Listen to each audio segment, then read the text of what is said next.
हम अध्ययन करेंगे और समझेंगे मुद्रा आपूर्ति मापने के सूत्र। जो कौन कौन से हैं मुद्रा आपूर्ति मापने के सूत्र? भारत की अर्थव्यवस्था में मुद्रा आपूर्ति को मापने के सूत्र प्रस्तुत किए गए हैं। तरलता के अंश के आधार पर 4 माप प्रस्तुत किए गए हैं। कितने माप? 4 माप। किसके आधार पर? तरलता के अंश के आधार पर। 4 मापों के नाम हैं M1, M2, M3 और M4। कौन कौन से 4 माप तरलता के अंश के आधार पर? M1, M2, M3, M4। M1 में क्या क्या सम्मिलित है? तो इसका सूत्र है प्रचलन में मुद्रा, मतलब कि जनता के पास करेंसी नोट और सिक्के प्लस बैंकों की मांग जमा, जिसमें बचत खाता और चालू खाता सम्मिलित है, प्लस आरबीआई के पास अन्य जमाएं। ये तो किस में आएगी? M1 में। जो मुद्रा की माप है M1, उसमें क्या क्या आएगा? प्रचलन में मुद्रा, यानी कि जनता के पास करेंसी नोट और सिक्के होते हैं वे, प्लस बैंकों की मांग जमा, जिसमें बचत खाता और चालू खाता है, प्लस आरबीआई के पास अन्य जमाएं। और सिंपल वर्ड में हम कह सकते हैं कि M1 में जनता के पास मुद्रा प्लस जनता का जमा धन होता है।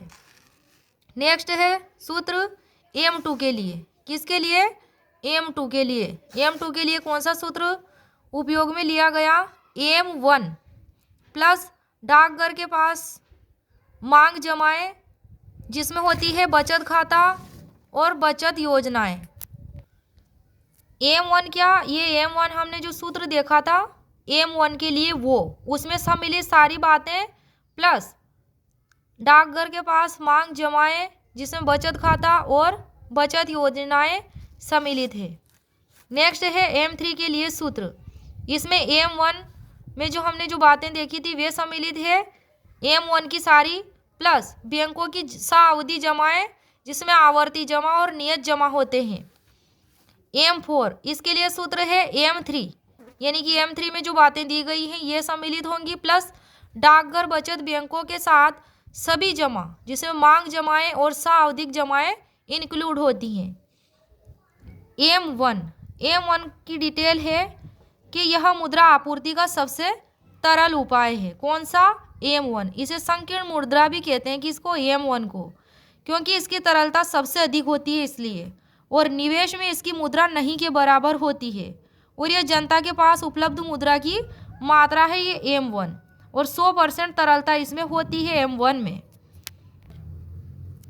नेक्स्ट है M3। इसकी डिटेल में क्या है कि इसे व्यापक मुद्रा के रूप में जाना जाता है। किसको? M3 को। इसे व्यापार मुद्रा या सुलभ मुद्रा भी कहा जाता है। किसको? M3 को, क्योंकि इसमें तरल व सावधि जमा दोनों शामिल होते हैं, जिससे यह मुद्रा की एक व्यापक श्रेणी बन जाती है। साख नियंत्रण में यह उपयोगी है M3 मुद्रा, क्योंकि इसका संबंध बैंकों की कुल जमा राशियों से होता है। किससे होता है? बैंकों की कुल जमा राशियों से इसका संबंध होता है M3 का, इसलिए यह साख नियंत्रण में यूजफुल है। नेक्स्ट है रिजर्व मुद्रा, जिसे MO से व्यक्त किया जाता है। रिजर्व मुद्रा को सेंट्रल बैंक मुद्रा, मौद्रिक आधार मुद्रा, बेस मुद्रा अर्थात हाई पावर्ड मुद्रा के रूप में इसे जाना जाता है, रिजर्व मुद्रा को।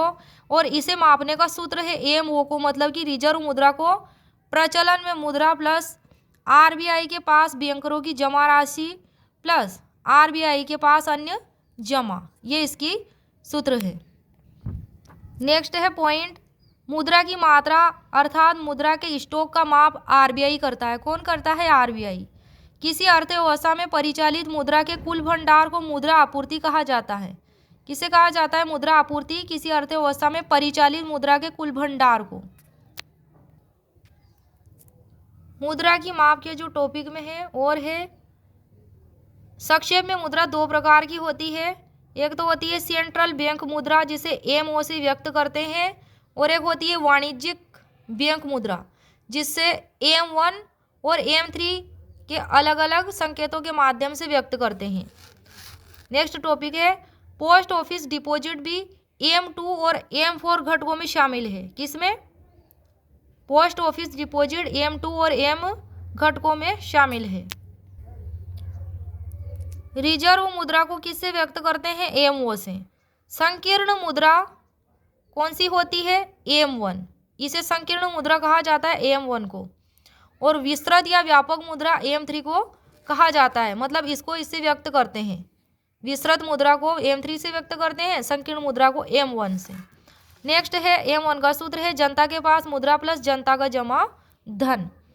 तरल मुद्रा क्या होती है? तो तरल का अर्थ होता है कि आप कितनी जल्दी नकदी प्राप्त कर सकते हैं। इन सिंपल वर्ड्स, जब भी आपको ज़रूरत है अपना पैसा प्राप्त करना, जब भी आपको ज़रूरत हो अपना पैसा आप प्राप्त कर सकते हैं।